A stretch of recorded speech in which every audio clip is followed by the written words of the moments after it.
Good morning to all.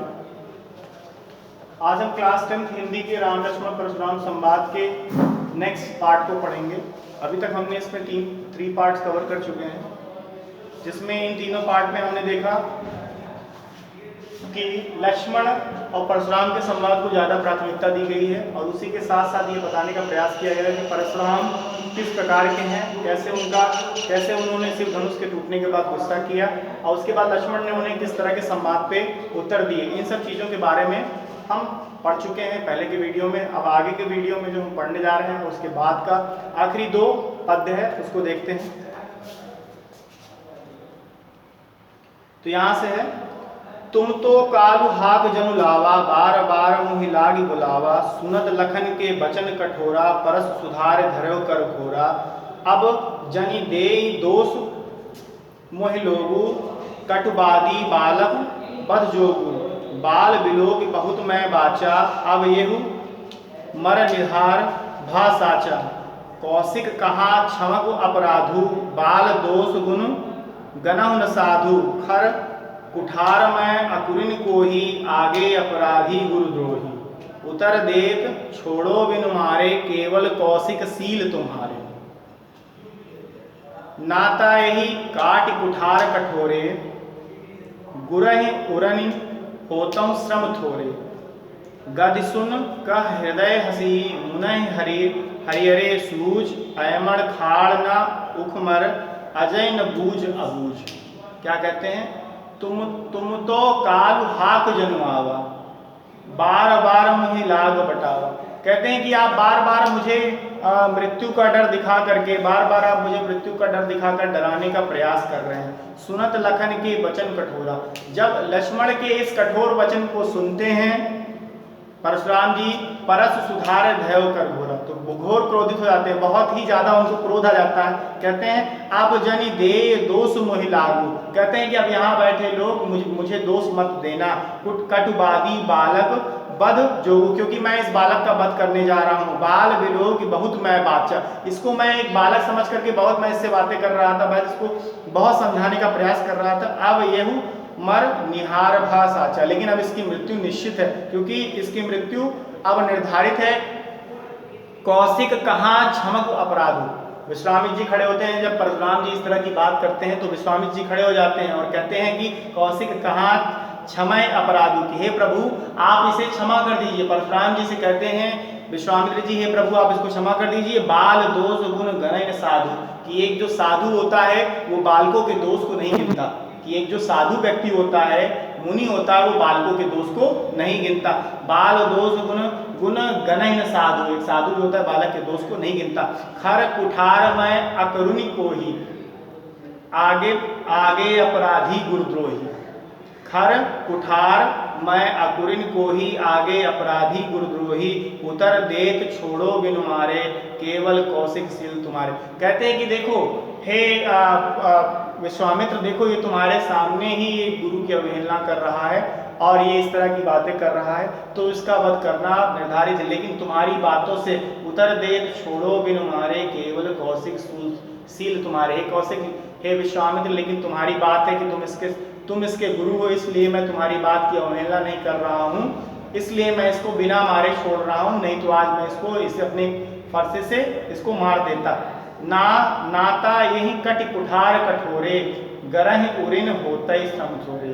कहते हैं गरहि उरिन होतई समझोरे, कहते हैं कि नहीं तो इसी कुठार से मैं इसको काट देता आज, और तुम्हारे जितना भी तुमने इसके प्रति अपना उरिन दिखाया है, जितना भी तुमने इसके प्रति अपना प्रेम दिखाया है, या जितना भी कुछ है इसका, वो सब आज नष्ट हो जाता।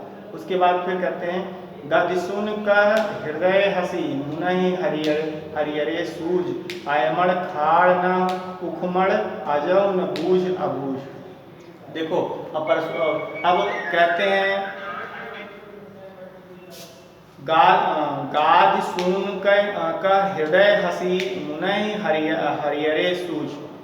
लक्ष्मण जी खड़े होते हैं और कहते हैं कि गधिसून का हृदय हसी, मुनहि हरियरे सूझ, अयमण खाड़ न उखमड़, अजब न बूझ अनूझ। अपने मन में मन मुस्कुराते हुए लक्ष्मण जी कहते हैं कि परशुराम जी के लिए ये कहते हैं कि यदि परशुराम जी कैसे हैं, परशुराम जी की स्थिति के बारे में बताते हैं कि अमर थाड़ न उखमय अजव न बूझ अनुज।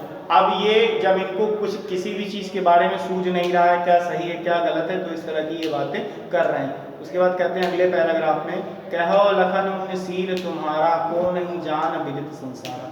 फिर लक्ष्मण जी खड़े होते हैं और कहते हैं कि हे प्रभु, हे भगवान, परशुराम जी को कहते हैं, कहो लखन मुनि सील तुम्हारा, कि आपके सील को कौन नहीं जानता। सील का मतलब होता है कि आपके स्वाभिमान को, आपके पौरुष को, आपकी पराक्रम को कौन नहीं जानता। लक्ष्मण जी परशुराम जी से कहते हैं कि आपके पराक्रम को कौन नहीं जानता। को नहीं जानत विदित संसारा, इस संसार में कौन नहीं जानता। माता पिता हैं उरनि भय नीके, आप अपने माता पिता के उर से, यानी माता पिता ने आप क्या लिखा हुआ है, माता पिता उरन भय नीके, गुरु ऋण रहा सोच बड़ जी के। आपके मन में चल रहा है कि आप अपने माँ और बाप के कर्मों से, यानी माता ने आपको जन्म दिया, पिता ने आपको पाला पोसा, उस कर्म से आप पूर्ण हो चुके हैं, यानी पार हो चुके हैं। अब आपके ऊपर वो कर्ज नहीं है। गुरु ऋण रहा सोच बड़ जी के, लेकिन आपके ऊपर गुरु का ऋण है। आपके ऊपर गुरु का ऋण है। जिस गुरु से आपने ज्ञान प्राप्त किया, अभी आपने उसका ऋण नहीं चुकाया, गुरु दक्षिणा नहीं दी। सो जन हमरे माथे काढ़ा, दिन चल गए ब्याज बढ़ भागा। और जैसे जैसे समय व्यतीत हुआ वैसे वैसे वो ब्याज उसका बढ़ता चला जा रहा। इसलिए आप क्या काम कर रहे हैं, उस गुरु के ऋण को मेरे ऊपर ही फोड़ना चाहते हैं या मुझसे ही लेना चाहते हैं। अब अनही व्यवहरिया बोली, तुरंत देव में हाथों खोली। और आप चाहते हैं कि आप जैसे कहें वैसे वो चीज़ें तुरंत हो जाए। सुनी कटु वचन उठार सुधारा। लक्ष्मण की इस वचन को सुनते ही वो अपने फरसे को हाथ में उठा लेते हैं। तो जैसे ही फरसे को हाथ में उठाकर लक्ष्मण की तरफ बढ़ते हैं मारने के लिए, हाय हाय सब सभा पुकारा। वहाँ बैठी जितनी सभा है सब हाय हाय करके पुकारने लगती है। भृगबर परसु देखा बहु मोही, विप्र विचार बचो निपदोही। क्या कहते हैं, भृग बर परसु देखा बहु मोही, विप्र विचार बचो निपदोही, मिले न कबहू सुभट रन गाढ़े, दिग विवेचा घरे की बाढ़े। लक्ष्मण जी कहते हैं, भृग बर परसु देखा बहु मोही, विप्र विचार बचो निपदोही। कहते हैं कि मैं ऐसे राजा का पुत्र नहीं हूँ जो आपके इस गुस्से से या आपके इस तरह फरसे उठा लेने से मैं भाग जाऊंगा। मैं उस राजा का पुत्र हूँ जो युद्ध भूमि में अपना सर कटवा सकता है। और उसके बाद कहते हैं कि मिले न कभौ सुभट रण गाढ़े, दिग विवेचा घरे के बाढ़े।